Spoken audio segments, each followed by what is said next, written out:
Relations क्या होता है, किसको याद है, फटाफट बताओ रिलेशन क्या होता है, किसको डेफिनेशन याद है रिलेशन की? हाँ सौभाग्य बताएगा, जल्दी बताओ। हाँ हाँ, इधर लक्ष्य बता क्या है रिलेशन की डेफिनेशन। अनवी क्या है रिलेशन की डेफिनेशन? सीमा क्या है रिलेशन, जो पिछली क्लास में हमने पढ़ा था?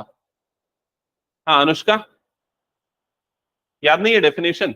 ऐसा अगर भूल जाओगे कैसे चलेगा? जैसे मान लो एक सेट ए है जिसके एलिमेंट क्या है ए कॉमा बी, सेट बी है जिसके एलिमेंट क्या है 1 2 3, मान लो ये है, तो ए क्रॉस बी इसको क्या बोलते हैं? ए क्रॉस बी निकालते ये क्या होता है? Cartesian product. क्या मिलता है कार्टेशियन प्रोडक्ट में आपको? A1 फिर A2 A3, ऐसा सॉरी A3 तक आएगा है ना, फिर B1 B2 B3 C1 C2 C3, क्या बोलते हैं इसे? ये जो मिल रहा है A1 B1 A2, क्या बोलते हैं इसे? Ordered pairs.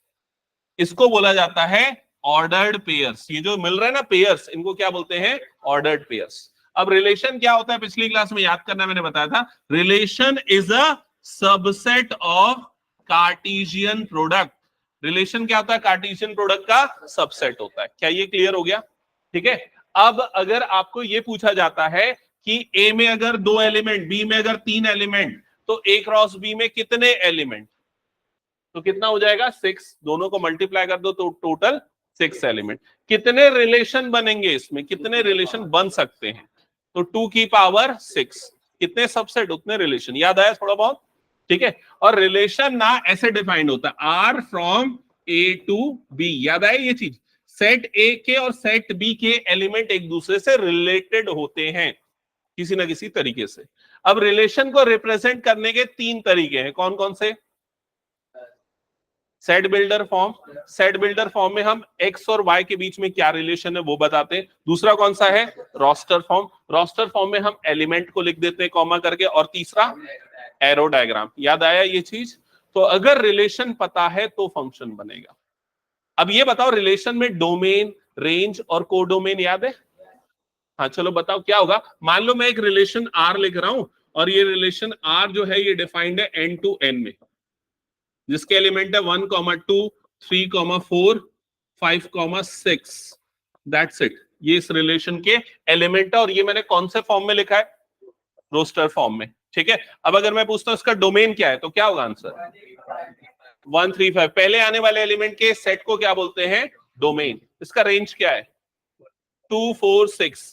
बाद में आने वाले एलिमेंट के सेट को। इसका कोडोमेन क्या है?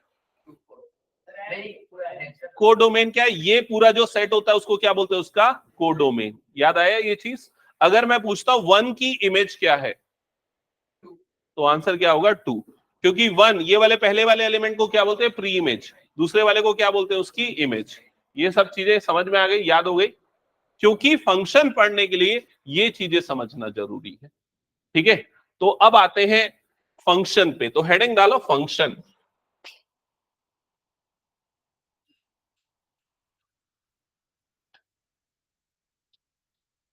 हाँ तो बताओ फंक्शन, इस वर्ड से क्या समझते हो? फंक्शन वर्ड का मतलब क्या है? किसी भी चीज का फंक्शन। और जैसे कि फॉर एग्जाम्पल जैसे ये मेरे पास एक रिमोट है, ये एक बटन है, इस बटन को दबाने से क्या होगा? ये लाइट जल रही है। ठीक है। तो ये इस बटन का क्या है? फंक्शन है। ठीक है। तो फंक्शन का मतलब जब हम कुछ इनपुट दे तो हमें क्या मिले? आउटपुट। ये होता है फंक्शन।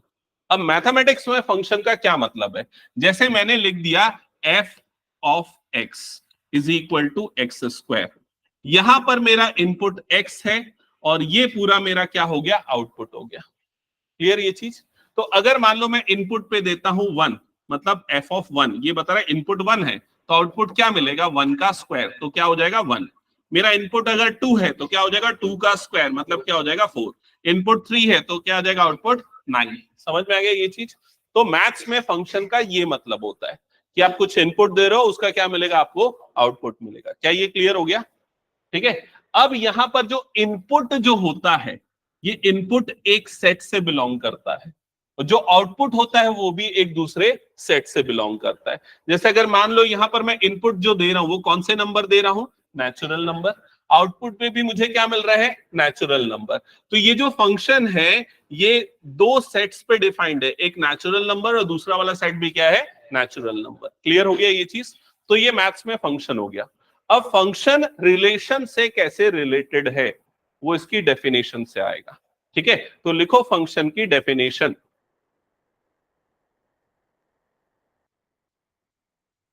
फंक्शन की डेफिनेशन लिखना, a relation F, a relation f,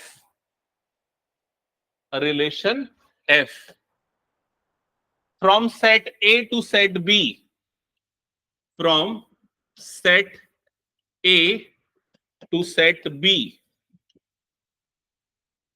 a relation f from set A to set B is said to be function, is said to be function,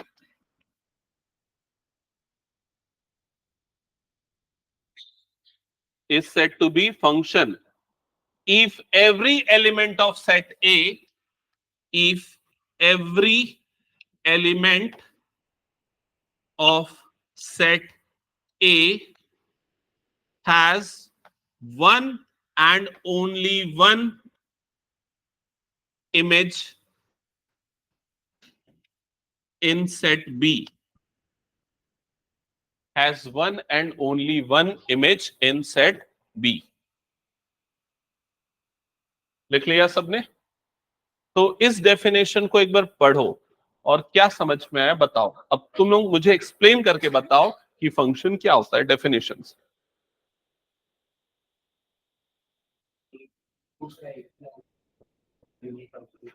okay good, और कुछ? सबसे पहली line क्या बोलती है, a relation f from set A to set B. तो a relation F मतलब ये रिलेशन ही है, फंक्शन जो है वो एक्चुअल में क्या है, रिलेशन ही है, जो कौन से दो सेट के बीच में है, सेट ए और सेट बी के। लेकिन इस रिलेशन को हम फंक्शन बोल देंगे अगर वो ये कंडीशन सेटिस्फाई करेगा। कौन सी condition? Every element of A has one image in B. मतलब पहले सेट के लिए सिर्फ एक ही इमेज होनी चाहिए दूसरे वाले सेट से। समझ में आया कि नहीं? तो एक्चुअल में फंक्शन रिलेशन का एक स्पेशल कंडीशन है, स्पेशल केस है। समझ में आ गया ये चीज? अब एक एग्जांपल्स के लिए मैं बताता हूं किन रिलेशन को फंक्शन कहेंगे और किन रिलेशन को फंक्शन नहीं कहेंगे। तो मान लिया जाए मेरे पास एक सेट ए है जिसके एलिमेंट है 1 2 3। नोट करना, इस एग्जांपल से आपको काफी क्लैरिटी मिल जाएगी। दूसरा एक सेट है मेरे पास, मान लो 4 5 6। ठीक है, अब यहां पर 4 5 6 एक और ले लेते हैं, 7 भी ले लेते हैं। अब यहां पर मैं कुछ अलग अलग रिलेशंस लिख रहा हूं, 1 4 2 5 3 6 और 1 7। जल्दी फटाफट नोट डाउन करते चलना, ये 5-6 एग्जांपल्स हैं। ठीक है, R1 R2 1 4 2 4 3 4।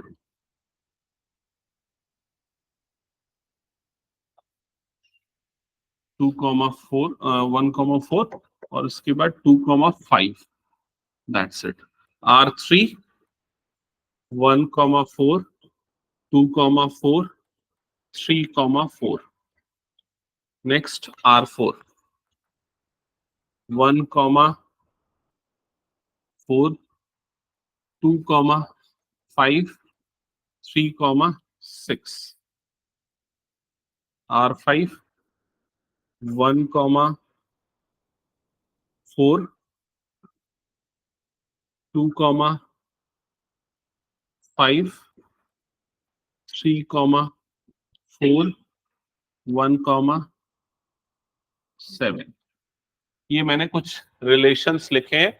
अब हमको इसमें देख के बताना है कि कौन से रिलेशन को फंक्शन कहा जाएगा और कौन से रिलेशन को नहीं, और ये कंडीशन क्या है उनको चेक करेंगे हम। ठीक है,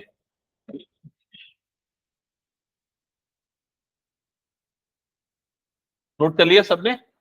ओके, तो अब देखते हैं सबसे पहले सेट ए सेट बी, यहाँ सारे रिलेशंस आर जो है ये सेट ए टू बी में डिफाइंड है। ओके, अब देखते हैं फर्स्ट वाला रिलेशन जो है इसमें ऑर्डर्ड पेरा में 1 4 2 5 3 6 1 7 ये मिल रहा है। अब क्या ये इस कंडीशन को सेटिस्फाई करते हैं? कंडीशन में दो हाईलाइटेड पॉइंट है, एक तो एवरी एलिमेंट और दूसरा has one and only one image. ये अब इस कंडीशन में क्या बोलता है? सेट ए के सारे एलिमेंट के लिए, एवरी एलिमेंट मतलब सेट ए के सारे एलिमेंट के लिए। और फिर क्या बोल रहा है? One and only one image, मतलब सारे एलिमेंट के लिए क्या होनी चाहिए? एक इमेज होनी चाहिए, सिंगल इमेज होनी चाहिए। तो जैसे यहां पर वन की इमेज क्या मिल रही है? 4। यहाँ 2 की इमेज क्या मिल रही है? 5। यहाँ 3 की इमेज क्या मिल रही है? 6। तो सेट ए के सारे एलिमेंट की इमेज मिल रही है हमें। यस, तो पहली कंडीशन सेटिस्फाई हो रही है ना। अब क्या बोल रहा है? One and only one image, सभी की क्या होनी चाहिए? Single image. तो क्या सभी की सिंगल इमेज है? नहीं, यहां वन की जो है ये क्या है? डबल इमेज है। वन की एक इमेज 4 भी आ रही है और दूसरी इमेज क्या आ रही है? 7 भी आ रही है। तो इस रिलेशन को हम फंक्शन नहीं बोलेंगे। समझ में आया कि नहीं ये चीज? जैसे कि मैं वो फंक्शन का एग्जांपल दे रहा था ना, ये बटन है, अगर मैं बटन दबा रहा हूं, इनपुट ये दे रहा हूं, तो आउटपुट क्या होना चाहिए? लाइट ग्लो करना चाहिए। लेकिन अगर उस बटन को प्रेस करने पे मान लो ये स्लाइड चेंज होना चालू हो गया, तो क्या बोलूंगा? ये बटन का फंक्शन खराब है, ये फंक्शन नहीं कर रहा है, ये फंक्शन नहीं है। समझ गए ना ये चीज? वही यहां पर भी है, अगर एक ही इनपुट पे डबल आउटपुट मिल जाए तो वो फंक्शन नहीं कहलाएगा। क्या ये क्लियर हो गया? अब आते हैं नेक्स्ट चीज पे, क्या ये रिलेशन फंक्शन है या नहीं? बताओ क्यों नहीं है या क्यों है, दोनों में से जो भी। सब एक का एक ही इमेज है, 1 का 4 और 2 का 5, दोनों एक का एक ही इमेज है, तो सबकी एक इमेज है, ये तो ठीक है। लेकिन ये वाली कंडीशन क्या बोलती है? Every element of set A, set ए के सारे एलिमेंट की इमेज होनी चाहिए। लेकिन सेट ए का एलिमेंट 3 भी है, उसकी इमेज है क्या यहाँ पर? नहीं है, इसलिए भी ये फंक्शन नहीं है। समझ गए ना? मान लो मेरे पे रिमोट में एक ऐसा बटन है जिसको दबाने पे कुछ काम नहीं करता, तो भी क्या बोलूंगा? वो फंक्शन नहीं है। क्लियर ये हो गया ये चीज? तो इसे भी हम फंक्शन नहीं कहेंगे। ये बताओ फंक्शन है कि नहीं? क्यों नहीं है या क्यों है? पहली कंडीशन, सारे की इमेज होनी चाहिए, तो सारे की इमेज है। अब क्या बोल रहा है दूसरी कंडीशन? सारे की एक ही इमेज होनी चाहिए, तो देखो वन की एक इमेज है, वन की और कोई दूसरी इमेज है क्या? नहीं है, तो सभी की तो सिंगल इमेज है। क्या ये क्लियर हो गया? सभी की सिंगल इमेज है, तो इसलिए ये फंक्शन है। ये वाला काम रिपीट हो सकता है, उससे फर्क नहीं पड़ता। मतलब पहला वाला नंबर रिपीट नहीं होना चाहिए। इन शॉर्ट अगर मैं बताऊं, जैसे 1 अगर आ गया तो 1 दोबारा अगर आ गया तो वो फंक्शन नहीं कहलाएगा। समझ गए ना? जैसे देखो 1 4 आया, 1 7 आ गया, तो वो फंक्शन नहीं है। लेकिन 1 2 3 सारे एलिमेंट आने चाहिए और सारे एलिमेंट एक बार आने चाहिए। क्या ये क्लियर? अब नीचे वाला देख के बताओ फंक्शन है कि नहीं? ये फंक्शन है और ये वाला है कि नहीं? यस, ये भी फंक्शन है। ये वाला फंक्शन है कि नहीं? ये वाला फंक्शन नहीं है। तो समझ गए फंक्शन है या नहीं कैसे पहचानेंगे? ठीक है, हटा दो इसको फिर मैं। चलो अब यहां पर मैं कुछ एरो डायग्राम बताता हूं और तुम लोग मुझे बताना वो फंक्शन है या नहीं।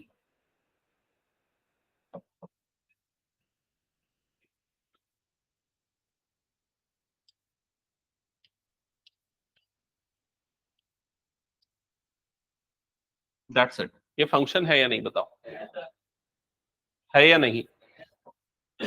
क्यों है बता? क्यों नहीं है? क्योंकि 4 की कोई इमेज नहीं है, इसलिए ये फंक्शन नहीं है। समझ में आ गया? अगर एरो डायग्राम से पहचानने में प्रॉब्लम जाती तो उसको ऑर्डर्ड पेयर बना लो। कैसे बना लोगे?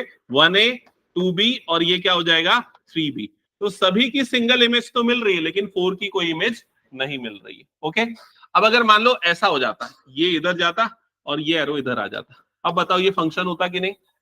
नहीं, क्योंकि 3 की जो है वो डबल इमेज हो जा रही है। समझ गए ना? तो एरो डायग्राम से पहचानने का सिंपल तरीका, सभी से एरो निकलना चाहिए, ठीक है, और सभी से एक ही एरो निकलना चाहिए, किसी से दो एरो नहीं निकलना चाहिए। समझ गए? तब वो रिलेशन क्या कहलाएगा? फंक्शन। हटा दो इसको फिर मैं। चलो ठीक है, नेक्स्ट इसको ड्रॉ कर लो ना, ये वाला ध्यान में रहेगा, कौन सा है और कौन सा नहीं, दोनों कंडीशंस को ड्रॉ कर लो, ये फंक्शन होगा।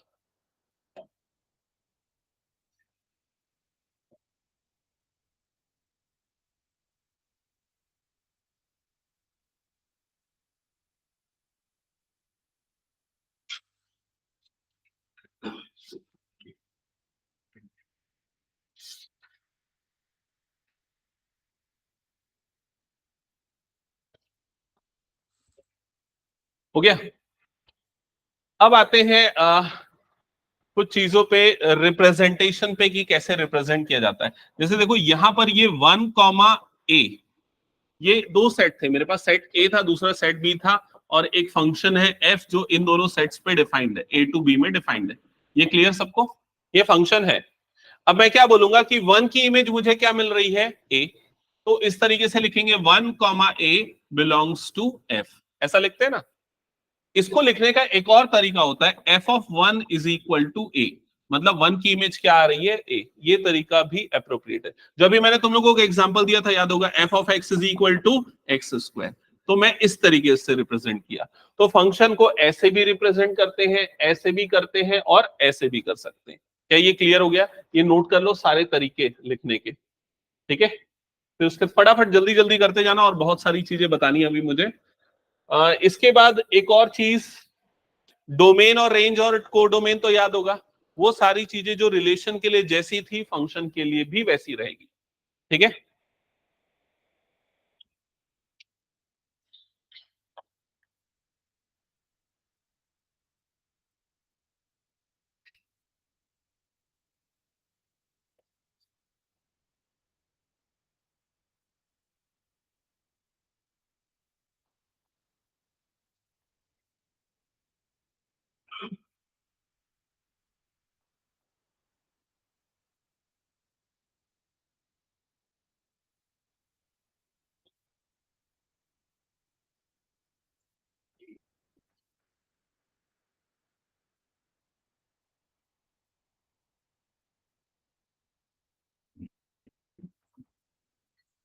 हो गया सबका?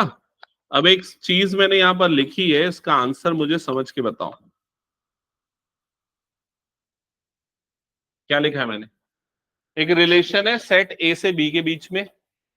अब इस रिलेशन का जो डोमेन है वो सेट ए है, ठीक है।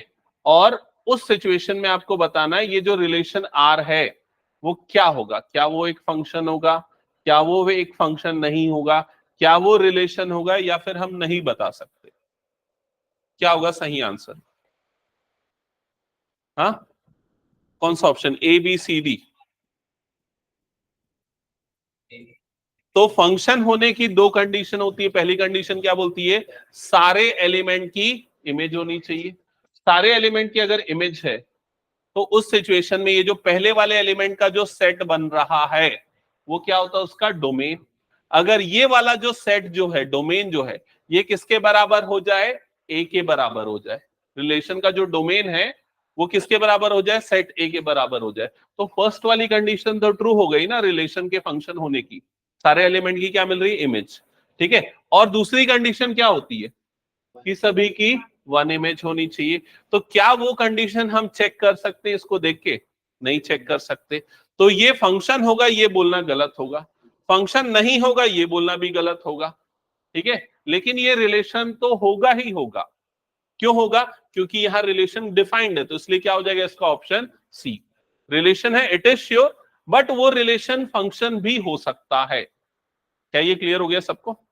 ओके। चलो अब एक काम करते हैं, हम आगे बढ़ते हैं ग्राफिकल रिप्रेजेंटेशन ऑफ फंक्शन पे, ठीक है। लिखना ग्राफिकल, नहीं एक काम करो, रुक जाओ, इसको थोड़ा बाद में, पहले एक्सरसाइज कर लेते हैं फिर करते हैं। हाँ चलो इस क्वेश्चन पे आते हैं, आंसर करो, क्वेश्चन को पढ़ो और आंसर करो। Which of the following relation are function? किस रिलेशन को तुम फंक्शन कहोगे? अगर ये फंक्शन है तो उसका डोमेन और रेंज भी बताओ, और रीजन भी बताओ कि क्यों वो फंक्शन है। तो पहला वाला, ये जो आपको दिख रहा है 2, 1, 5, 1, 8, 1, 11, 1, 14, 1, 17, 1, क्या ये रिलेशन फंक्शन कहलाएगा? तो यस ये फंक्शन है।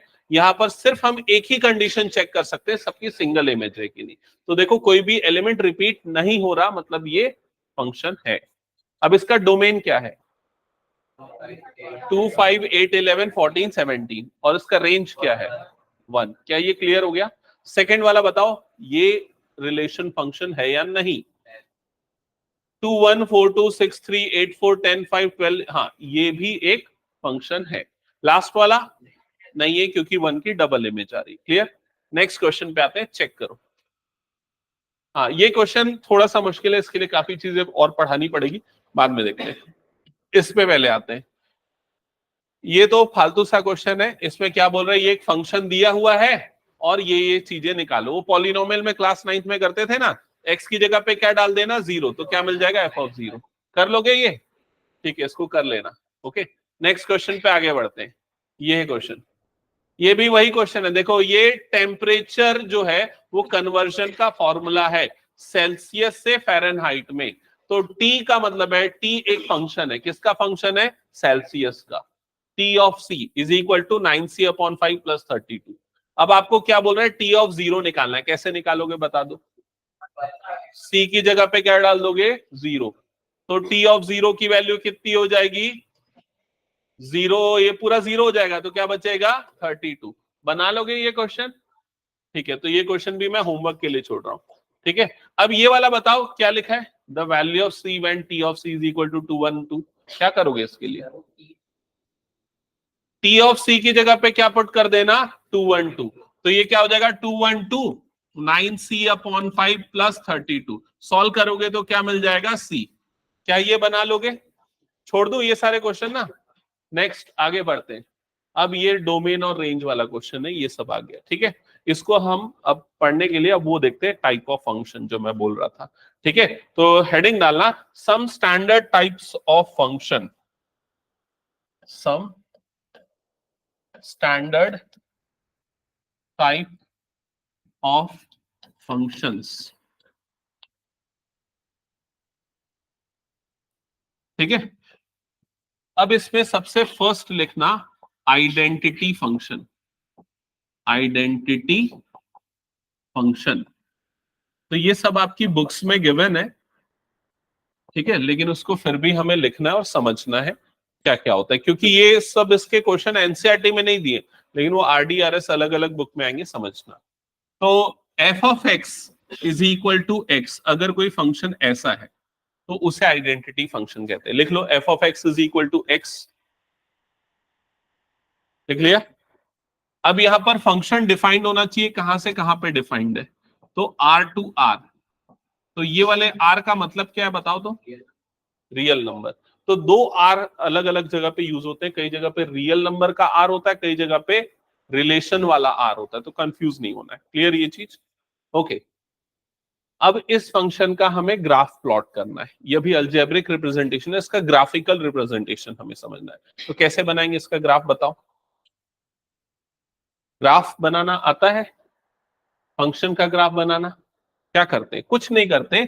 जो एफ ऑफ एक्स है उसको हम क्या ले लेते हैं, वाई ले लेते हैं। तो ये वाई हो गया और ये क्या हो गया, x. Y equal to x का ग्राफ बनाने आता है।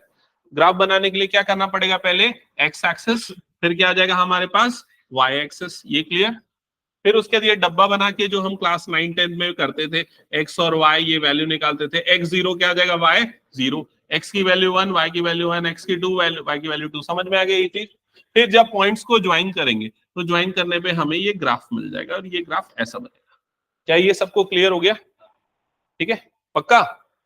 चलो अब एक ग्राफ बना के बताओ मुझे, f of x is equals to x square, f from N to N. बताओ ग्राफ कैसा बनेगा, जल्दी फटाफट ग्राफ बना के दिखाओ। ये वाला ग्राफ समझ में आया ना सबको? हम्म।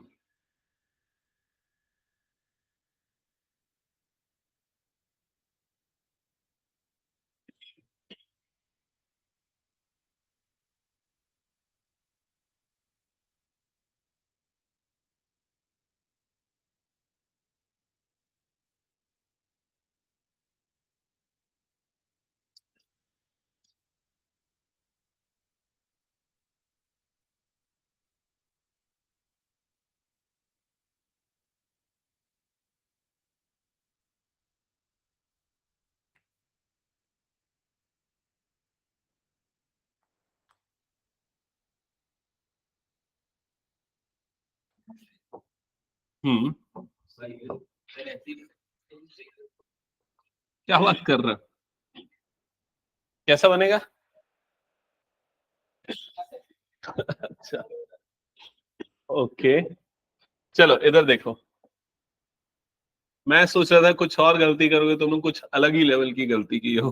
ठीक है, गलती करना मैं एक्सपेक्ट कर रहा था, बट ठीक है। तो सबसे पहली चीज तो ये है कि आप लोगों ने पॉइंट निकाला होगा, एक्स की जगह पे 0 डाला होगा, है ना? तो y की वैल्यू मिली होगी 0, ये मिला। फिर ये पॉइंट को यहाँ ग्राफ में लोकेट किया होगा। फिर x की जगह पे 1 डाला होगा, तो y की वैल्यू क्या मिली होगी 1। तो 1,1 वाला पॉइंट यहाँ पर आया होगा। फिर x की वैल्यू 2 डालोगे तो y की वैल्यू क्या मिली होगी 4। तो 2 डालने पे 4, तो ये वाला पॉइंट थोड़ा और ऊपर चला गया होगा। फिर 3 डालने पे कितना हो जाएगा 9, तो 3 डालने पे 9, मतलब ये ऐसा बन रहा होगा। क्या ये क्लियर हो गया? ऐसा बन रहा होगा। फिर उसके बाद ना, अगर मैं नेगेटिव वैल्यू डालता हूँ, -1 डालूंगा, तो क्या आएगा बताओ? हाँ अच्छा, हाँ ये नेचुरल नंबर दिया ना मैंने, हाँ ठीक है। -1 रखेंगे तो वो नहीं आएगा। ओके, ये क्लियर। चलो, ये वाला आ गया सबका। अब इसके बाद तुम लोग ग्राफ जब प्लॉट कर रहे हो तो क्या कर रहे हो? सबको ज्वाइन कर दे रहे हो, ऐसे ही कर रहे हो। ये ज्वाइन नहीं होगा। क्यों ज्वाइन होगा? क्यों ज्वाइन नहीं होगा? क्योंकि यहां पर क्या दिया हुआ है? Natural number. और नेचुरल नंबर के केस में ये वाले पॉइंट्स पे उसकी वैल्यू नहीं आती। समझ में आया कि नहीं ये चीज? एक सेकेंड ना, एक सेकेंड। हेलो, ओटीपी चाहिए क्या? एक सेकेंड, एक सेकेंड लाइन पे रहें।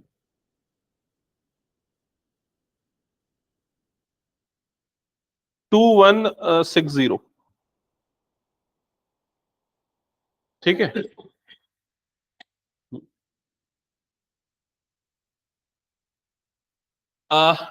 सॉरी, हाँ। तो मैं क्या बोल रहा था, समझ में आया कि नहीं? ये पॉइंट्स तो आप लोगों को मिलेंगे, लेकिन वो पॉइंट्स जो है आपस में ज्वाइन नहीं होंगे। क्यों ज्वाइन नहीं होंगे? क्योंकि ये फंक्शन किस पे डिफाइंड है? सिर्फ नेचुरल नंबर पे डिफाइंड है। अगर मान लो यहां पर ये n टू n की जगह पे मैं z टू z कर देता, तो क्या होता? तब मैं यहां पर क्या पुट करता? माइनस z, मतलब क्या होता है? इंटीजर। तो -1 पुट करता तो क्या मिलता? 1, तो ये आता। -2 पुट करता तो क्या मिलता मुझे? 4, तो ये आता। समझ में आ रहा है कि नहीं ये चीज? अभी भी ये जो है वो ज्वाइन नहीं होता। लेकिन अगर z टू z की जगह पे मैं यहां पर क्या कर देता? r टू r, तो क्या होता? तो ये सारे रियल नंबर पे डिफाइंड होता, तो ये ज्वाइन होता और उसका ग्राफ ऐसा बनता। समझ में आया ये चीज? तो ये ग्राफ बनाने का मतलब समझो। आप लोगों को याद होगा पॉलिनोमियल जब क्लास 10th में पढ़ते थे, तो उसमें एक कंसेप्ट हम पढ़ते थे। अगर ग्राफ सीधा स्ट्रेट लाइन बन रहा है, मतलब वो कौन सा पॉलिनोमियल? लीनियर। अगर वो एक बार घूम रहा है तो कौन सा पॉलिनोमियल? क्वाड्रेटिक। और अगर 2 बार घूम रहा है मतलब क्यूबिक। याद आया ये चीज? तो बस ये उसी तरह की कंडीशन है। तो ये सारे के सारे जो ग्राफ्स हैं, ये एक्चुअली किसके ग्राफ बन रहे हैं? हमारे पॉलिनोमियल्स के ही ग्राफ है, अलग अलग डिग्री। ये डिग्री 0, ये क्या हो जाएगा? Degree 1, according to condition. क्या ये क्लियर हो गया सबको? ठीक है। तो ये आइडेंटिटी फंक्शन हमने देख लिया। अब इस क्वेश्चन पे आते हैं कि आइडेंटिटी फंक्शन का डोमेन और रेंज क्या होता है। तो लिखो domain of identity function. Domain of f is equals to, तो याद करो डोमेन किसे बोला जाता था? याद आया? फर्स्ट एलिमेंट के सेट को बोला जाता था।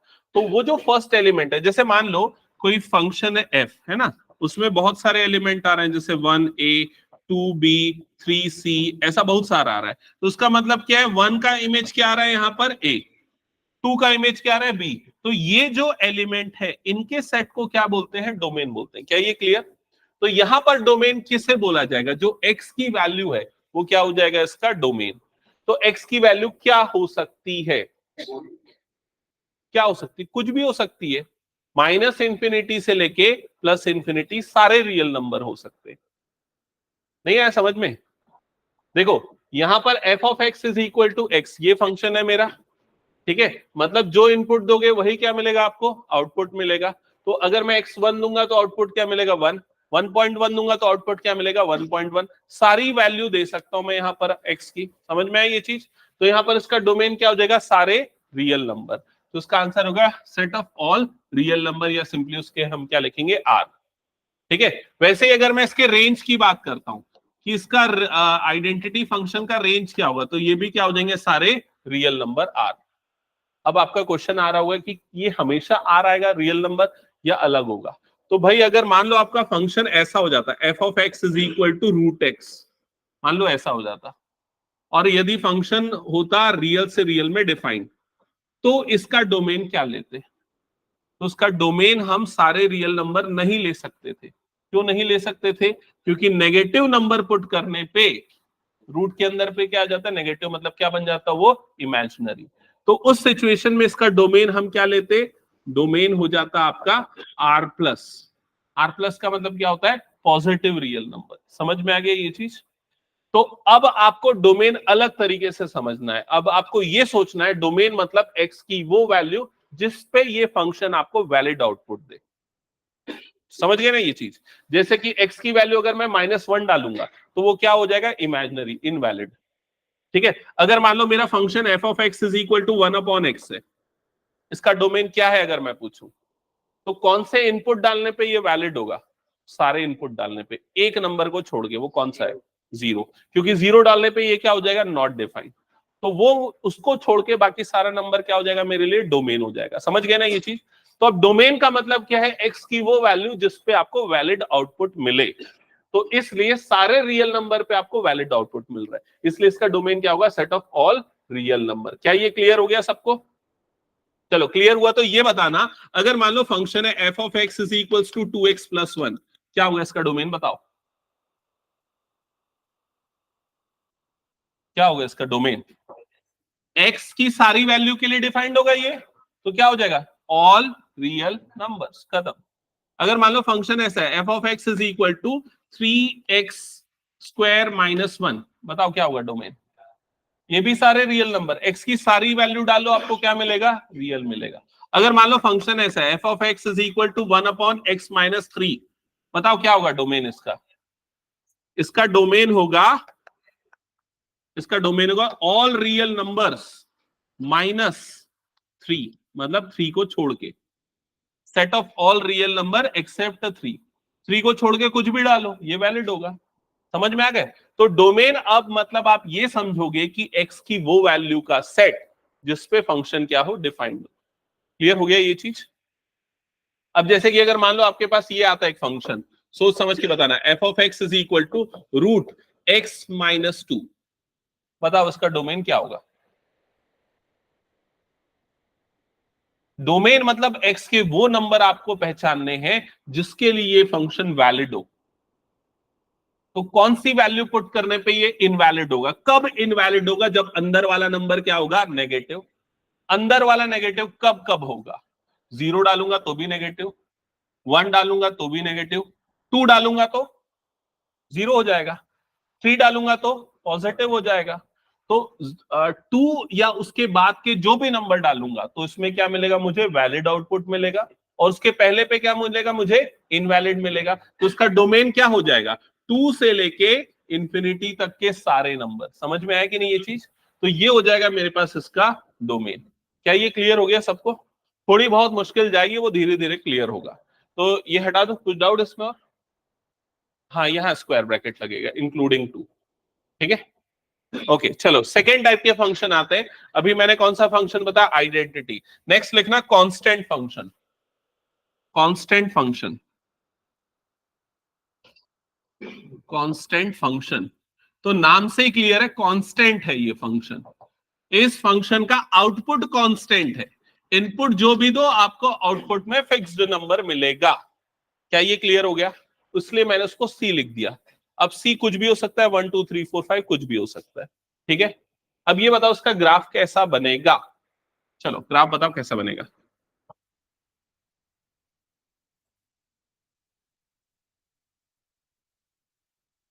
बुक में देख के नहीं, खुद से सोच के बताओ कैसा बनेगा। मैंने ग्राफ बनाने के लिए क्या बताया तुम लोगों को, क्या करते हैं, एफ ऑफ एक्स की जगह पे क्या डाल देना है, वाई। तो ये क्या हो गया, y इज इक्वल्स टू क्या हो गया, c। अब c की जगह पे कुछ भी हो सकता है, 1 2 3। तो क्लास 9 10 में तो पढ़ा है ना, y इक्वल टू c, मतलब एक कांस्टेंट आ गया, y इक्वल टू 3। ग्राफ कैसा बनता है भाई? देखो, इसमें 3 तरह की चीजें होती है। अगर ऐसा रहता है ax plus by plus c, मान लो ऐसा कोई है, ठीक है, लीनियर इक्वेशन, तो उसका ग्राफ तिरछा बनेगा। समझ गए? अगर ऐसा है x इक्वल टू 3, मान लो ऐसा है, तो उसका ग्राफ बनता है वर्टिकल। अगर ऐसा है y इक्वल टू 3, तो उसका ग्राफ कैसा बनता है, हॉरिजॉन्टल। ये सब पढ़ा है कि नहीं? क्लास 10th में जब आप लोग थे तो इस तरह के डायरेक्ट क्वेश्चन आते थे, x इक्वल टू 3 का ग्राफ कैसा बनेगा, वर्टिकल। मैं तो तुम लोगों को पढ़ाया जो पहले पढ़ते थे, ठीक है। ये वाला वर्टिकल और ये वाला ग्राफ कैसा बनेगा, हॉरिजॉन्टल।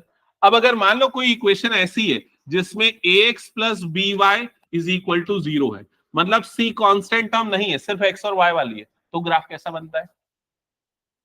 तो भी ग्राफ वैसे ही बनेगा, लेकिन सिर्फ वो कहां से पास होगा, ओरिजिन से, मतलब 0,0 से। तो ये कॉमन सेंस वाली चीज है, ये ध्यान में रखना है, नोट कर लो इसको जल्दी से, क्योंकि ये स्ट्रेट लाइन के ग्राफ बहुत चैप्टर में आएंगे, बहुत सारे चैप्टर्स में जो यूज होगा आपको।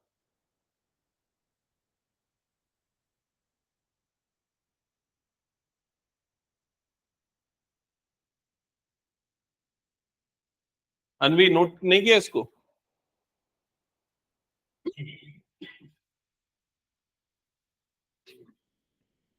हाँ कर लिया ये नोट। ओके चलो अब बताओ कांस्टेंट फंक्शन का ग्राफ कैसा बनेगा, हॉरिजॉन्टल। उसका ग्राफ बनेगा ये ऐसा, f of x is equals to c. क्या ये क्लियर हो गया सबको? अब ये बताओ इसका डोमेन क्या होगा। डोमेन मतलब एक्स की कौन कौन सी वैल्यू रखें कि ये वैलिड होगा। एक्स की जगह पे 1 डालूंगा तो आउटपुट क्या मिलेगा मुझे बताओ, सी मिलेगा, कुछ नहीं मिलेगा। एक्स की जगह पे 1 डालूंगा तो क्या मिलेगा, सी। 2 डालूंगा तो भी क्या मिलेगा, सी। कोई चेंज नहीं हुआ क्योंकि यहां पर एक्स है ही नहीं ना। समझ रहे हो कि नहीं ये चीज? इनपुट में कुछ भी दो, आउटपुट आपको हमेशा क्या मिलेगा, कांस्टेंट सी मिलेगा, मतलब वो फिक्स्ड है हमेशा। तो इसका डोमेन क्या होगा, कॉमन सेंस लगाओ बताओ क्या होगा, set of all real numbers. तो कांस्टेंट फंक्शन का भी जो डोमेन होगा वो क्या हो जाएगा, set of all real numbers R. ठीक है ये क्लियर? अच्छा इसका रेंज क्या होगा, रेंज, हाँ रेंज वाला कंसेप्ट मैंने बताया कि नहीं। डोमेन मतलब एक्स की वैल्यू, रेंज मतलब एफ ऑफ एक्स की वैल्यू। तो एफ ऑफ एक्स की वैल्यू क्या मिलेगी मुझे, हमेशा एक ही मिल रही है, तो क्या हो जाएगा, सी। क्लियर हो गया ये चीज? तो यहां पर इसका जो रेंज हो जाएगा, रेंज हो जाएगा ओनली वन नंबर जो कि क्या है, सी। ओके कंप्लीट कर लो इसको जल्दी से। और अब इससे मिलता जुलता मैं एक दो क्वेश्चन पूछता हूं, उसका आंसर करना आप लोग फिर।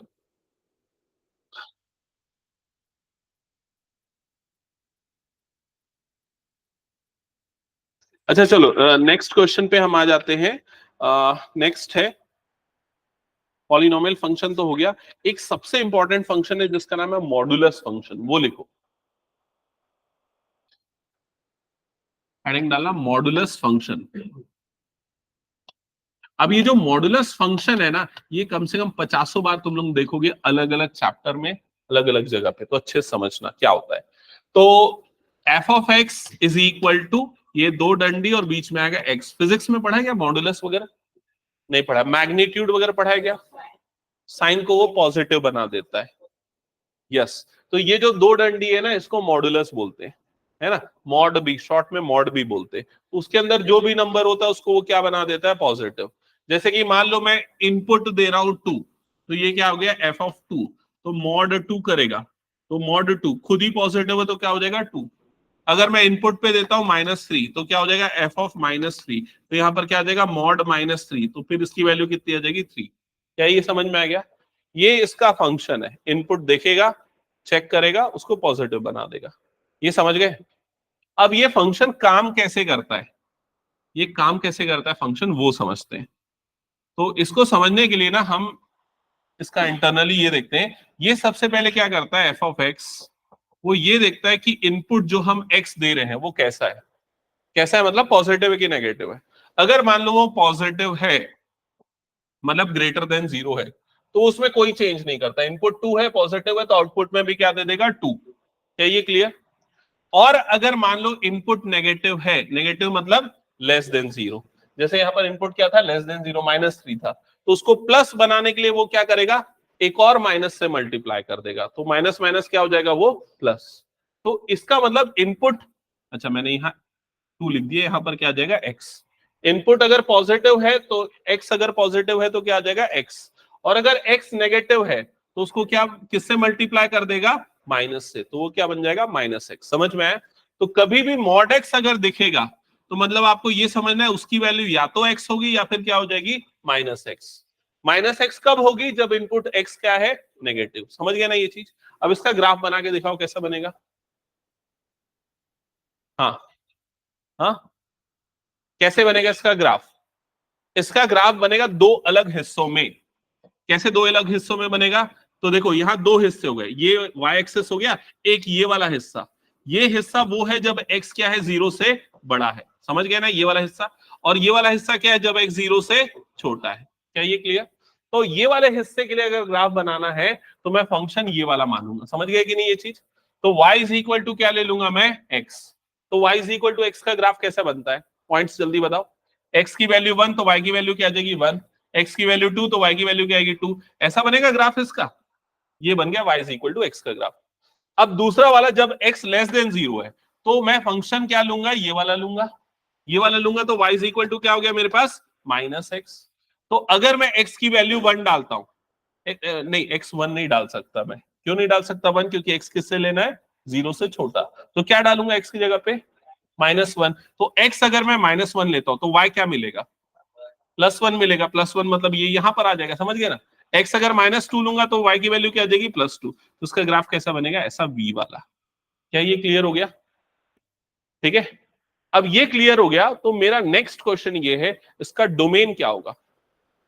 डोमेन मतलब x की कौन कौन सी वैल्यू मैं रख सकता हूं जिसके कारण ये वैलिड हो। सारे रियल नंबर, x की कुछ भी वैल्यू रख सकता हूं। अब इसका रेंज क्या होगा? रेंज में गलती कर सकते हो। रेंज मतलब किसकी वैल्यू होती है, एफ ऑफ एक्स की वैल्यू।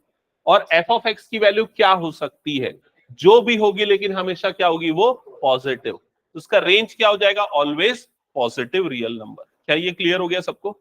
अब ग्राफ को देख के कैसे बता सकते हो, देखो ग्राफ में अगर देखोगे पूरा ऊपर की तरफ बन रहा है, y हमेशा पॉजिटिव है, समझ रहे हो। नीचे में y क्या होता है, नेगेटिव, ऊपर में y क्या होता है, पॉजिटिव। तो सारे पॉजिटिव वैल्यू मिल रही है, तो इसका रेंज हो गया, समझ गए कि नहीं ये चीज? ठीक है, और इसका डोमेन भी ग्राफ से देख के बना सकते हो। देखो यहां पर ऐसा देख के बता सकते हो। ओके, जैसे अगर पिछले क्वेश्चन में हम जाते इस क्वेश्चन में, तो इसका रेंज क्या है, तो यहां पर ये वैल्यू फिक्स थी, इसका रेंज इसलिए क्या आ गया, सी।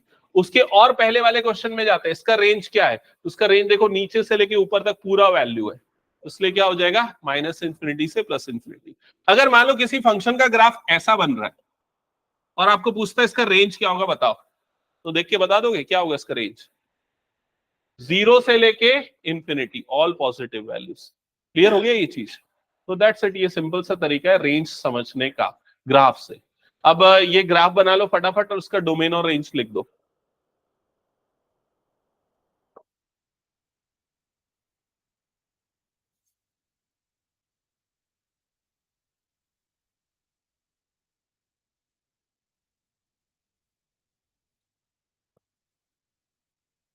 रेंज हो जाएगा r+।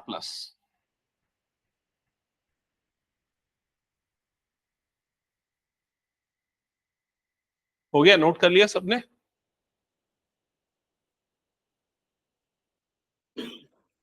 हटा दो इसको, फिर मैं ग्राफ और प्लॉट कर लिया ना। अच्छा, वैसे ना इसमें एक और मॉडिफिकेशन भी होता है, जो मॉड्यूलस फंक्शन है, मॉडिफाई करके और अलग अलग तरीके से लिखते हैं। जैसे कि मॉड x+3, इसका ग्राफ कैसा बनता होगा बताओ, अंदाजा लगाओ कैसा बनना चाहिए इसका ग्राफ। ये सारे मॉड का ग्राफ v के जैसे ही बनता है। बस क्या होता है, ये जो v का भी जो ये नोक है, ये कहां पर आ रही है, 0 ओरिजिन पे, वो कहीं और शिफ्ट हो जाएगी। कहां पर शिफ्ट होगी, तो अंदर वाले को देखो, उसको इक्वल टू क्या कर दो, 0। तो x की वैल्यू क्या मिलेगी, -3। तो इसका ग्राफ कैसा बन जाएगा, ये ऐसा बनेगा, ये कहां पर आ जाएगा, -3 पे आ जाएगा। समझ गए ना ये चीज? तो ये सब मॉडिफिकेशन होके अलग अलग क्वेश्चन बन सकते। फिलहाल मैं यहीं तक पढ़ा के अब इससे रिलेटेड कुछ क्वेश्चंस मैं पूछता हूं, तुम लोग आंसर करना। और उसके पहले कुछ और जनरल चीजें मैं पूछ रहा हूं, ये बताना। आर जो है ये तो समझ गए ना क्या होता है, set of all real numbers. Real number कहां से कहां तक होते हैं, -इंफिनिटी से लेके +इंफिनिटी, ये सारे नंबर होते हैं। तो इसको रिप्रेजेंट करने के लिए कई बार ऐसा भी लिखते हैं, -इंफिनिटी +इंफिनिटी। इसका मतलब भी क्या होता है, set of all real number. r+ का मतलब क्या होता है, पॉजिटिव रियल नंबर। तो r+ के अंदर क्या आ जाएगा पता है, 0 से लेके इंफिनिटी वाले नंबर, तो ये वाले नंबर आते हैं, समझ गए ना ये चीज। और इसको कैसे रिप्रेजेंट करते हैं, ये आ जाएगा 0, क्या ये क्लियर? ये ब्रैकेट्स का यूज समझ में आता है ना सबको। ये वाला ब्रैकेट का मतलब क्या है, 0 है उसके अंदर, आर की वैल्यू आर प्लस में, ये जीरोस की वैल्यू है, लेकिन इंफिनिटी की वैल्यू नहीं है। इस ब्रैकेट का मतलब क्या होता है, क्या बोलते हैं इसको, क्लोज्ड इंटरवल, और इसको क्या बोलते हैं, ओपन इंटरवल। तो अगर आर की वैल्यू 0 हो सकती है तो ये क्लोज्ड इंटरवल में आएगा। क्या ये क्लियर हो गया सबको? ठीक है, अब ये बताओ आर 0 का मतलब क्या होता है, किसी को पता है? आर और नीचे में 0 आ जाएगा, आर 0। तो जनरली आर 0 का मतलब ये होता है set of all real numbers accept 0, 0 को छोड़ के बाकी सारे रियल नंबर्स का सेट। समझ में आ गया ये चीज? अब इसको रिप्रेजेंट करने के लिए भी दो तीन अलग अलग तरीके हैं। पहला तरीका तो ये कि पूरा लिख दो, आर लिख दो, माइनस उसमें से क्या हटा दो, 0 हटा दो, रियल नंबर माइनस 0। कई बार ऐसे भी यूज कर सकते, minus infinity comma 0 union 0 comma infinity, दोनों का मतलब सेम होता है।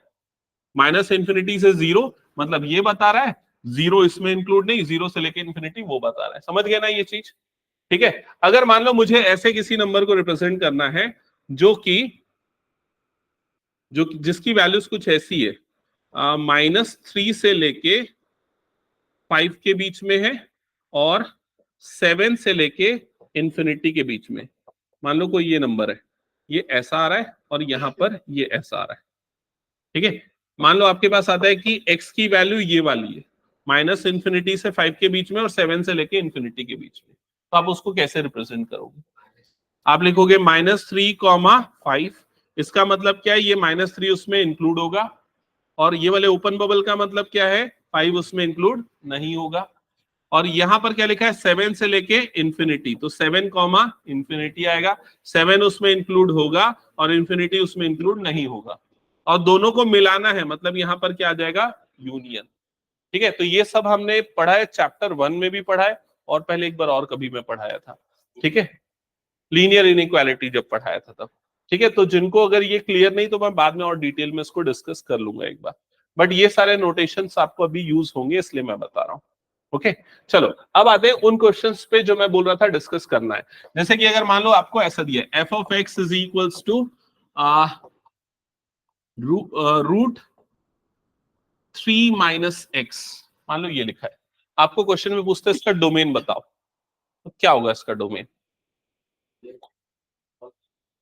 आप कैसे निकालोगे इसका डोमेन क्या होगा? तो आप एक अंदाजा मैंने बताया था, आप क्या करो, आप x की वो वैल्यू निकालो जिसपे ये क्या हो, पॉजिटिव आए, अंदर वाला टर्म क्या है, पॉजिटिव आए। तो 0 डालूंगा तो पॉजिटिव आएगा, 1 डालूंगा तो भी पॉजिटिव आएगा, 2 डालूंगा तो भी पॉजिटिव आएगा, 3 डालूंगा तो 0 हो जाएगा, मतलब पॉजिटिव है। लेकिन जैसे ही मैं 3 से बड़ा नंबर डालूंगा, 4 डालूंगा, तो रूट के अंदर में क्या हो जाएगा, नेगेटिव। तो इसका मतलब क्या हुआ, इसका डोमेन क्या होगा, 3 और 3 से छोटी वैल्यू। समझ गए ना ये चीज? हाँ, लेकिन इसको लिखने का एक प्रॉपर तरीका होना चाहिए। तो वो तरीका क्या है, जो भी रूट के अंदर वाला नंबर है आप उसको क्या मानो कि वो किससे बड़ा होना चाहिए, 0 से बड़ा। 0 के इक्वल हो सकता है क्या, हो सकता है। क्यों हो सकता है, क्योंकि 0 के इक्वल होगा तो रूट 0 क्या हो जाएगा, 0 चलेगा। तो हम इस नंबर को क्या लेंगे, ग्रेटर देन और इक्वल टू 0। क्या ये क्लियर हो गया? तो अगर मैं इसको ग्रेटर देन और इक्वल टू 0 ले रहा हूं तो x इधर जाएगा, x इधर जाएगा तो माइनस x इधर जाएगा तो क्या हो जाएगा, प्लस x। तो क्या बना आपके पास, x लेस देन और इक्वल्स टू 3, ऐसे ही बना। मतलब x की वैल्यू क्या होनी चाहिए, 3 से छोटी होनी चाहिए। अब इस चीज को अगर मैं नंबर लाइन में विजुअलाइज करता हूं, मान लो यहां पर 3 आ गया, ठीक है, तो x की वैल्यू 3 से छोटी, मतलब किधर 3 से छोटी की, इधर राइट में कि लेफ्ट में, लेफ्ट में ये वाली आएगी। समझ गए ना ये चीज, लेफ्ट में कहां तक, माइनस इंफिनिटी से लेके कहां तक, 3 तक। तो इसका जो डोमेन होगा, इसका डोमेन में मेरा आंसर क्या होगा, डोमेन क्या आएगा इसका, माइनस इंफिनिटी कॉमा 3। समझ गए ना ये चीज, क्योंकि -3 इंफिनिटी से कहां तक हो सकता है, वो 3 तक। माइनस इंफिनिटी इंक्लूड नहीं होगा, 3 को लूंगा क्या इंक्लूजन में, लूंगा, क्योंकि ये x इक्वल टू 3 हो सकता है, तो ये इंक्लूजन में आ जाएगा और ये कहलाएगा इसका डोमेन। समझ गए? चलो मैं 2-3 एग्जांपल ले रहा हूं, फटाफट उसका डोमेन निकाल के बताओ। f of x is equals to root over minus x plus 5। Next f of x is equals to root over 2x minus 1. Next f of x is equals to root over 9x minus 3, that's it. इन तीनों के domain फटाफट निकाल के बताओ। Doubt आता है तो पूछो, आएगा, मुझे पता है, तो मुझसे पूछो और उसको क्लियर आउट करो। हाँ ठीक है, अब उसका आंसर करने का तरीका मैं बताऊंगा, वैसे करना, ठीक है? ओके, अभी निकालते जा, आंसर कैसे करना है वो बताऊंगा। किसी को अभी भी समझ में नहीं आया, दोबारा बताना है तो इधर देख लो। वेणु बताना है, और किसको? तेरे को भी थोड़ा बहुत, चलो ठीक है। जिसको क्लियर नहीं, इधर पे चेक करो। सबसे पहले क्या करना है, अंदर वाले नंबर को, अंदर वाला नंबर क्या होना चाहिए, ग्रेटर देन और इक्वल टू क्या होना चाहिए, 0, 0 या 0 से बड़ा होना चाहिए, ये कंडीशन है। अब x की वैल्यू निकालो, तो x की वैल्यू निकालने के लिए -x को उधर भेजो, -x उधर जाएगा तो क्या हो जाएगा वो, +x। तो x लेस देन और इक्वल टू कितना होना चाहिए, +5, यही आया। इसका मतलब इसका जो डोमेन होगा, डोमेन +5 से छोटा होना चाहिए। +5 से छोटा मतलब कहां पर, -∞ तक चले गए अपन, उसका डोमेन क्या हो जाएगा, -∞, 5। अब ये ओपन इंटरवल और ये क्या हो जाएगा, क्लोज्ड इंटरवल। क्या ये समझ में आया? ये कितने बच्चों का ये आंसर आ गया मुझे बताओ। ओके, बाकी तुम लोगों का आ गया? अनवी समझ में आया ये? सीमा कुछ डाउट है क्या इसमें? क्लियर? ओके, अब इसको बोलना कैसे, मैं ये बोल रहा था, तो आप इसका आंसर लिखोगे ओपन इंटरवल -∞, 5 और क्लोज्ड इंटरवल, ताकि मुझे समझ में सही बता रहे हो कि नहीं। क्लियर? नेक्स्ट, इसका आंसर बताओ क्या आएगा, सेकेंड वाला।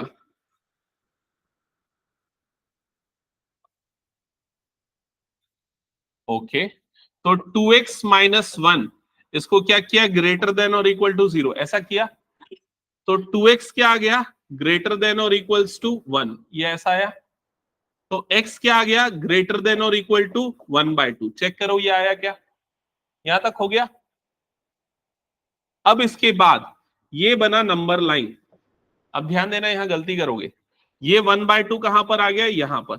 अब बताओ x की वैल्यू किधर होनी चाहिए, 1/2 के लेफ्ट में कि 1/2 के राइट में? 1/2 के राइट में होनी चाहिए ना, क्योंकि क्या बोलता है, x 1/2 से बड़ा होना चाहिए। 1/2 से बड़ा नंबर कहां पर है, राइट साइड में। क्या ये क्लियर हो गया? तो राइट साइड में कहां तक, 1/2 से लेके इंफिनिटी तक। तो इसका सॉल्यूशन क्या हो जाएगा, 1/2 कॉमा इंफिनिटी। क्लियर हो गया? 1/2 क्लोज्ड इंटरवल, वो इंक्लूड होगा, इंफिनिटी ओपन इंटरवल। क्लियर? अब हमेशा छोटे नंबर को लेफ्ट में, बड़े नंबर को राइट में रखते हैं। ओके, ये क्लियर सबको? नेक्स्ट का बताओ आंसर क्या आएगा।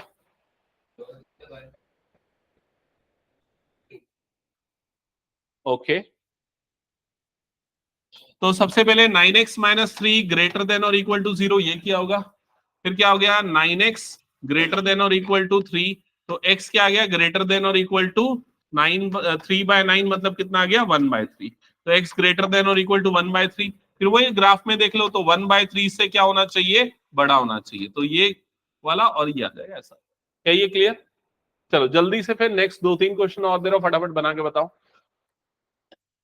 नेक्स्ट है f(x) is equals to √(-x-2).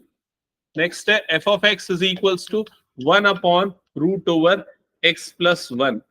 Next है f(x) is equals to 1/√(-x-5). ये 3 क्वेश्चन लास्ट, फटाफट आंसर करो।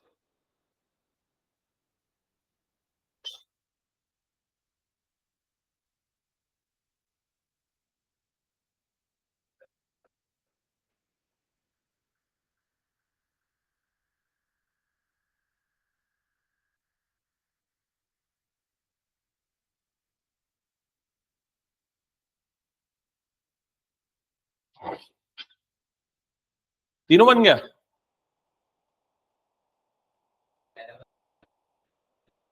चलो क्या किया सबसे फर्स्ट क्वेश्चन में, -x-2 ग्रेटर देन और इक्वल टू 0, यही किया। स्टेप बाय स्टेप चेक करो, ये नंबर ग्रेटर देन और इक्वल टू 0 होना चाहिए। अब हमको चाहिए किसकी वैल्यू, x की वैल्यू।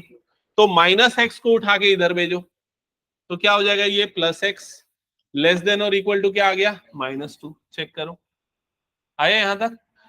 अब इसके बाद ये नंबर लाइन में चेक कर लो, यहाँ पर -2 कहां पर आएगा, -2 यहाँ पर, और इधर पे कितना हो जाएगा, -∞। तो x की वैल्यू -2 से छोटी होनी चाहिए, मतलब ये वाला है। समझ में आया कि नहीं ये चीज? तो उसका आंसर क्या हो जाएगा, -∞, -2। ये ओपन इंटरवल और ये क्लोज्ड इंटरवल।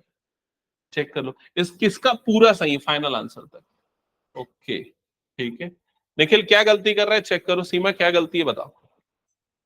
ओके चलो सॉल्व करो। एक्चुअली इन लोग ना पहले वो सेट में मैं पढ़ा चुका था तो थोड़ा क्लियर है। नेक्स्ट क्वेश्चन बनाओ और मुझसे डाउट पूछो। तू क्या गलती कर रहा है?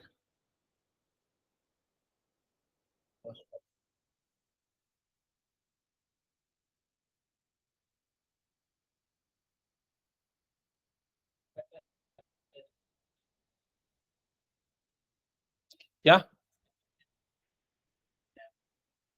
क्या बात कर रहा है?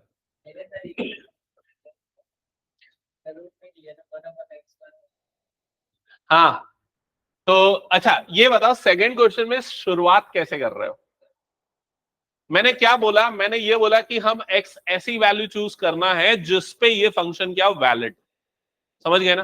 तो यहां वैलिड होने के लिए जितने भी रूट वाले क्वेश्चन थे उसमें वैलिड होने की कंडीशन क्या थी, रूट के अंदर वाला नंबर क्या होना चाहिए, 0 या फिर पॉजिटिव। तो इसीलिए मैं ऐसा लिखता था, 0 या पॉजिटिव से बड़ा। समझ गए ना? नीचे वाले नंबर के वैलिड होने के लिए क्या कंडीशन होगी कि जो रूट के अंदर वाला नंबर है वो क्या होना चाहिए, x+1 की वैल्यू क्या होनी चाहिए, पॉजिटिव होनी चाहिए। वो 0 भी नहीं हो सकता, वो क्या होनी चाहिए, पॉजिटिव। फिर जो भी हो रूट के अंदर पॉजिटिव तो वो क्या बनेगा, हमको रियल वैलिड वैल्यू मिलेगी। क्या ये clear?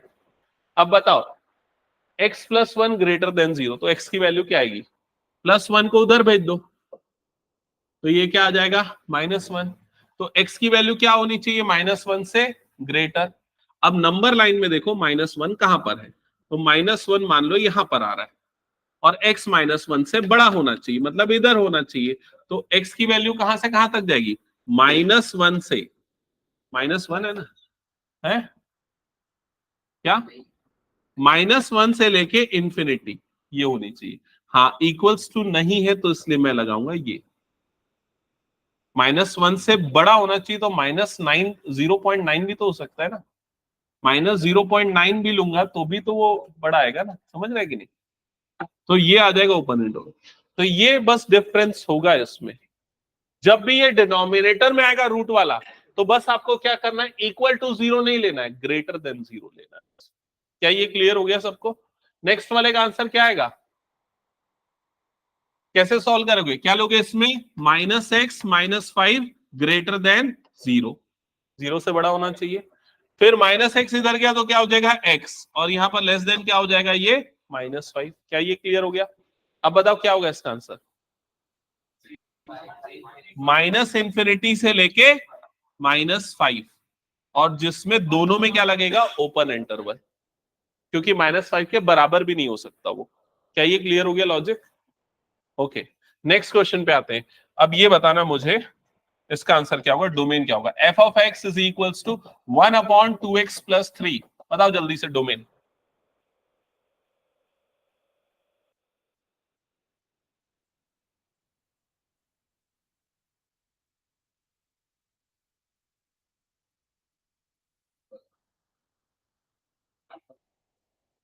Open interval, closed interval. हाँ ओके गलत है। ठीक है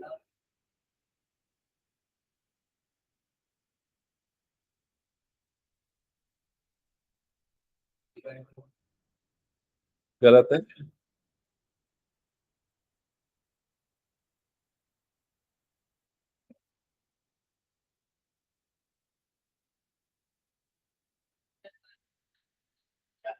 मैं हमेशा ऐसा ही क्वेश्चन दूंगा, याद रखना, जहां तुम लोगों को फंसा सकूं। ठीक है? हाँ तो इसमें डोमेन पूछ रहा हूं मैं, सभी में डोमेन, अभी सिर्फ डोमेन पे खेल कर रहे हैं। डोमेन मतलब एक्स की वैल्यू।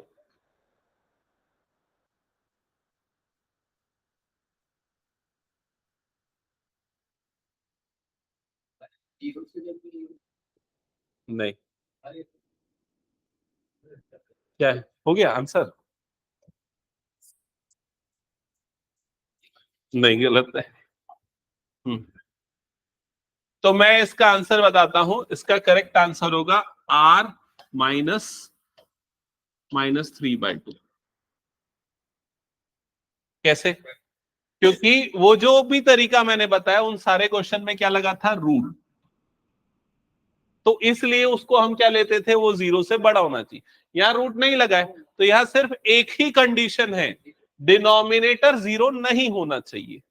समझ गए ना ये चीज? तो डिनोमिनेटर कब 0 होगा, तो इक्वल टू 0 करो तो डिनोमिनेटर कब 0 होगा, -3/2 पे।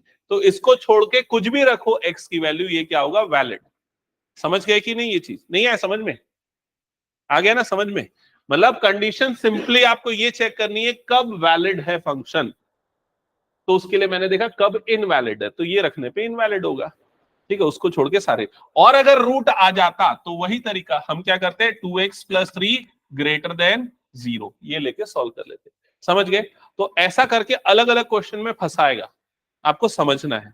अब देखो कौन कौन से क्वेश्चन बच गए, जल्दी से एक बार उनको रिवाइज करते। जो एनसीईआरटी के क्वेश्चन हमारे पेंडिंग वाले उनको फटाफट देखते और फिर एंड करते। हाँ, तो ये क्वेश्चन है। अब इसमें अच्छा ये रेंज वाला है, फिलहाल रेंज को छोड़ो, डोमेन बताओ बस। ये फंक्शन दिया हुआ है, इसका डोमेन क्या है?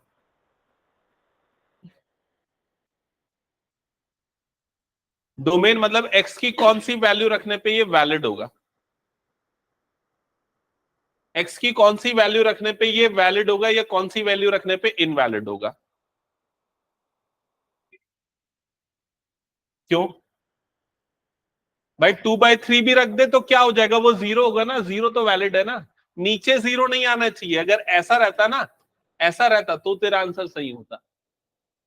समझ रहे ये चीज? एक्स की वैल्यू कुछ भी डालो, क्या तुमको इनवैलिड मिलेगा, ये बताओ मुझे एक बार। 1 डालो, 2 डालो, 3 डालो, कुछ भी डालो, इनवैलिड मिलेगा क्या? ये कभी भी इनवैलिड नहीं मिलेगा। उसका डोमेन क्या होगा, set of all real number. लेकिन एक कंडीशन यहां क्या बोल दिया कि एक्स क्या होना चाहिए, ग्रेटर देन 0। तो सारे रियल नंबर जो कि ग्रेटर देन 0, तो आंसर क्या आ जाएगा, 0, ये हो जाएगा इसका आंसर। समझ गए? क्वेश्चन में उसका आंसर मेंशन है। नेक्स्ट, अब इसमें बताओ उसका डोमेन क्या होगा, x² + 2। अब बताओ एक्स की कौन सी वैल्यू डालने पे इनवैलिड होगा, कोई भी नहीं, क्योंकि कोई रूट लगा है क्या, नहीं। तो नेगेटिव भी हो सकता है, पॉजिटिव भी, कुछ भी हो सकता है। 1/, में भी नहीं है, मतलब इसका भी डोमेन क्या हो जाएगा, set of all real number, मतलब -∞ से लेके +∞। क्लियर? नेक्स्ट क्या लिखा हुआ है, f(x) = x। ये कौन सा फंक्शन है, आइडेंटिटी फंक्शन। इसका डोमेन तो हम जानते हैं क्या होता है, set of all real numbers. Next question, ये वाले क्वेश्चन का आंसर मुझे बताना, लास्ट ये क्वेश्चन। हाँ, इसका मुझे डोमेन बताओ बस, क्या होगा, set of all real number. क्योंकि मॉड्यूलस फंक्शन का हमने डोमेन पढ़ा हुआ है, क्या होता है, सारे रियल नंबर, कुछ भी डालो ये क्या हो जाएगा, वैलिड। इसका क्या होगा,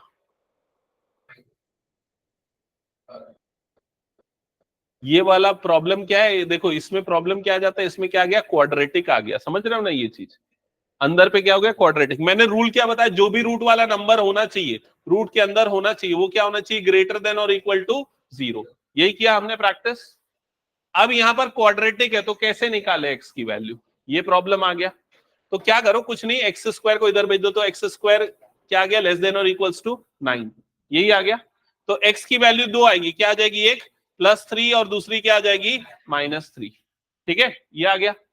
अब क्या करें, अब क्या करें, तो इसका आंसर है, अब आप नंबर लाइन बना लो और एक बार एक जगह पे -3 लो, एक जगह पे क्या ले लो, +3 ले लो। अब तीनों में से एक एक वैल्यू रखो, तीनों वैल्यू में से मतलब पहले तो इसमें से कोई भी एक नंबर चूज कर लो, कोई भी एक नंबर लो जो -3 से छोटा हो। क्या लेना चाहते हो, -4। -4 को डाल के देखो यहां पर, अगर मैं -4 डालता हूं तो स्क्वायर करने पे कितना होगा, 16। 16 और +16 और बाहर में माइनस है, तो इसलिए क्या हो गया, -16। तो 9 - 16 कितना होता है, -7। रूट के अंदर पे क्या आ गया, नेगेटिव। रूट के अंदर पे नेगेटिव मतलब इस पे क्या आ गया, ये इनवैलिड, मतलब फंक्शन इस पे डिफाइंड नहीं है। अब इन दोनों के बीच का एक नंबर ले लो, कोई सा भी, क्या लेंगे, अरे अच्छा नंबर लो ना, 0 लो ना, जिसको कैलकुलेट करना अच्छा हो, ये बोल रहा हूं, 0 लो। 0 इन दोनों के बीच में आता है, 0 लेंगे तो ये क्या हो जाएगा, 9 - 0। 9 आया, पॉजिटिव है मतलब वैलिड है, मतलब ये हो गया। और 3 से बड़ा नंबर लो, 3 से बड़ा नंबर 4 ले लो, 5 ले लो, 5 ले लो, 5 लोगे तो 5 का स्क्वायर कितना हो गया 25।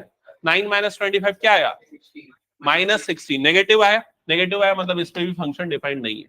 तो x की कौन सी वैल्यू के लिए हमें वैलिड मिल रहा है, -3 से लेके +3। क्या ये समझ में आ गया? तो इसका डोमेन क्या हो जाएगा -3 से लेके +3। अब -3 को इंक्लूड करेंगे या नहीं करेंगे, ये क्वेश्चन करेंगे, क्योंकि -3 को इंक्लूड किया जा सकता है। लेकिन अगर यही 1 होता तो हम -3 और +3 को इंक्लूड नहीं करते। समझ गए ना ये चीज? ठीक है, तो ये हो गया इन दोनों का डोमेन। अगली क्लास में हम आरडी के ऐसे बहुत से क्वेश्चन करेंगे, क्योंकि ये जो डोमेन और रेंज है जो फंक्शन का, वो लिमिटलेस है, मतलब उसके बहुत सारे क्वेश्चन है और कुछ भी आ सकते हैं और हर जगह कुछ अलग अलग कंसेप्ट लग सकता है। ठीक है, तो एक और क्लास डोमेन और रेंज अच्छे से प्रैक्टिस करने की। तो टफ लगा आज का क्लास, ये बताओ मुझे? ठीक था, क्योंकि ये सबसे टफ लगता है बच्चों को, डोमेन